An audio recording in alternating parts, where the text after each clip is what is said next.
তখন তখন মাইয়াত বলছে আমাকে অতি তাড়াতাড়ি গোসল দিও না।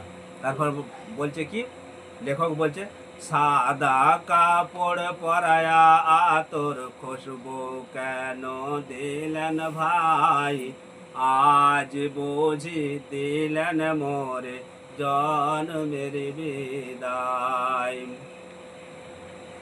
এরপরে চারজন কাঁধে নিয়ে যাচ্ছে যখন, তখন কি বলতে যাচ্ছে লাস্ট, তখন সেই রূহ বা আত্মাটা কি বলতে থাকে, যে চারজনা কাঁধে লইয়া পাড়া পড়শি আপন ভাই, আজ বুঝি দিলেন মোরে জন্মের বিদায়।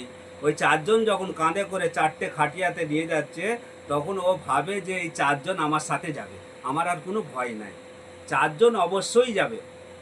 এইভাবে তখন নিয়ে চলে যাওয়া হচ্ছে কলমা শাহাদাত আরশাদ লা ইলাহা ইল্লাল্লাহু ওয়াহদাহু লা শারীকা লাহু ওয়া আশহাদু আন্না মুহাম্মাদান আবদুহু ওয়া রাসূলুহু, এই কলমাটা পড়তে পড়তে নিয়ে চলে যাওয়া হচ্ছে যখন। তারপরে নিয়ে যাওয়ার পরেই কবরে যখন নামানো হবে, দুজন দুদিকে নেমে গেল, পায়ের দিকে একজন, মাথার দিকে একজন, মাঝে কিন্তু একটা কাপড় দিয়ে নামানো হয়, দুজন দুদিক থেকে ধরে ওনাদের হাতে দিয়ে দেয়, আর কাপড় একটা বড় লম্বা একটু এ করে দিয়ে মাঝ দিকে এ করে দিয়ে ওই দিকে একজন, কবরের ও মাথায় একজন, এই মাথায় একজন দিয়ে আস্তে করে নামানো হয়।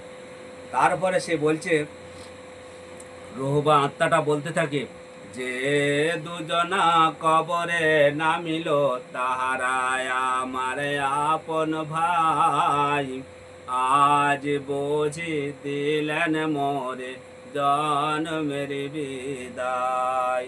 বলে সবাই চলে যাবে, এই দুজনই আমার সাথে যাবে, এই হচ্ছে আমার আপন ভাই, এই হচ্ছে আমার নিজের লোক, এছাড়া কেউ আমার সাথে যাবে না। তখন ওই ভাবে আর্তনাদ করে আর্তনাদটা কমে গেল, যে এই দুজন যাবে। যখন আস্তে আস্তে আস্তে আস্তে বাঁশগুলো সব সাইজ করে করে করে করে একটা একটা একটা একটা করে দিতে দিতে দিতে দিতে পায়ের তলার কাছে চলে যাচ্ছে, একটা মানুষ উঠার মতন জায়গা থাকে, সেই সময় তাকে ধরে একদম তুলে নেয়, এই দিয়ে মাথার দিকে যে ছিল, মাথার কাছে এমনি এক হাত আছে, এবারে মানুষটাকে তুলে নেওয়া হলো। যখন দুজন তুলে নেওয়া হলো, তখন এবারে কি বলছে দেখুন, মাইয়াত বলছে বা রুহটা বা আত্মাটা বলতে থাকে,